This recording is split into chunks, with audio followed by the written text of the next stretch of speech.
विद्यार्थी मित्रों, सेम 1 हिंदी प्रथम गौण और उसमें भी हम लोग पाठ्यक्रम से पहले, अभ्यासक्रम का तो वीडियो मैंने प्रस्तुत कर दिया है, मगर अभ्यासक्रम के पहले साहित्य के बारे में हम चर्चा कर रहे थे।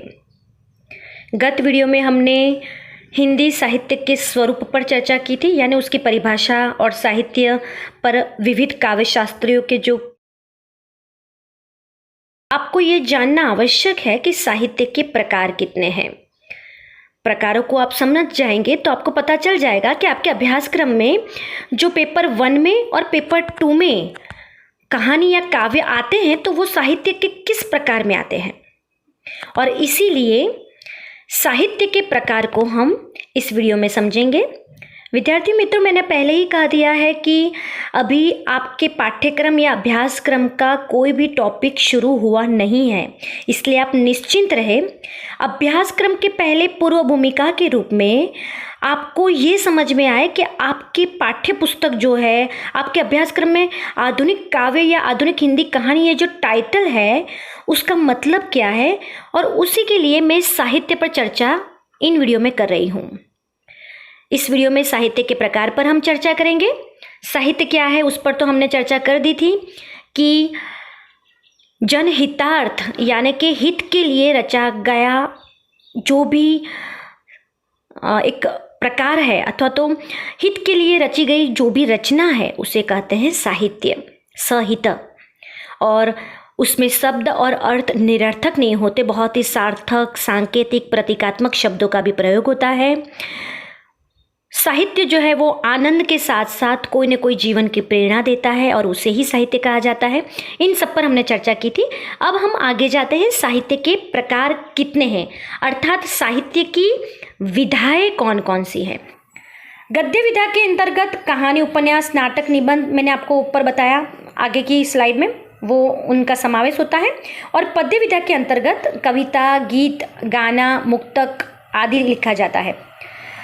गद्य विधा में अलंकारों का, अब दोनों में थोड़ा सा अंतर मैंने आपके सामने स्पष्ट किया है, जिससे आपको पता चले कि गद्य और पद्य एक दूसरे से कैसे अलग है। गद्य विधा के अंतर्गत अलंकारों का प्रयोग नहीं होता, पद्य में अलंकारों का बहुत प्रयोग होता है। अलंकार ऐसा कहा जाता है कि पद्य का तो गहना है, और इसी कारण संस्कृत काव्य शास्त्री जो हमारे आधुनिक काल के पहले हो गए, उन्होंने अलंकार को आभूषण मानते हुए काव्य की आत्मा और काव्य का शरीर कहा है अलंकार को। गद्य विधा की रचनाओं को हम सीधा सपाट पढ़ सकते हैं, जो आप लोगों ने 8th स्टैंडर्ड से 12th कक्षा तक जो भी पाठ पढ़े वो एक गद्य विधा के अंश के रूप में आते थे। अभी उस गद्य विधा को विस्तृत रूप में हमें देखना है, क्योंकि उनमें लयात्मकता नहीं होती है। इससे ठीक विपरीत विधा में ये होता है, ऐसी रचनाएं गेय होती है। गेय का मतलब है जिसको गाई जा सके, जिसका हम जो है गीत में रूपांतर कर सकें। आप जो फिल्मों में, पिक्चरों में देख रहे हैं, उसमें जो भी गाना आप सुनते हैं उन गानों को पहले लिखा जाता है और उसको छंदबद्ध, लयबद्ध और सुर ताल में पूरा बद्ध किया जाता है, और उसके बाद जो है उसका पूरा लिरिक्स बनाकर उसकी प्रस्तुति होती है। हम उन्हें सुर के साथ गा सकते हैं। दरअसल गद्य हमारे विचारों से ताल्लुक़ रखता है। अब पद्य से अलग गद्य कैसे हैं, तो गद्य हमारे विचारों से ताल्लुक़ रखता है, वही पद्य हमारे मनोभावों से। मैंने आपको पहले ही कहा था कि कविता एक हृदय के उद्गार से उत्पन्न होती हुई जो है एक रचना है, जिसके कारण हमारे हृदय में, मनोभावों में जो भी एक प्रकार की काल्पनिक विचारधारा के रूप में या कल्पना से एक भाव उत्पन्न होते हैं, उसी से हम कविता बना देते हैं। जबकि गद्य में मनोभाव या हृदय के उद्गार नहीं, मगर विचार का बहुत महत्व होता है। दूसरे शब्दों में कहें तो पद्य का संबंध मन से है, जबकि गद्य का संबंध मस्तिष्क से।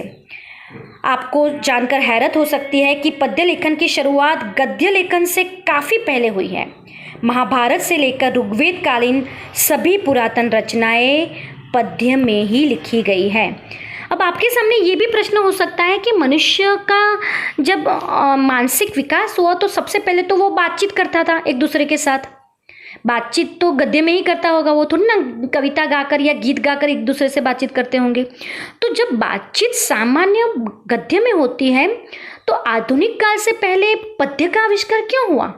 और आधुनिक जो भी बातें हैं वो लोग भले आपसी बातचीत में जो है संवादों में तो एक गद्य की बात ही आती है, मगर जब उन महाभारत में जो भी घटना हुई तो वेदव्यास ने जब उसको रचा तो उसको अलंकारों और छंदों से बद्ध कर उन्होंने काव्य में रचा।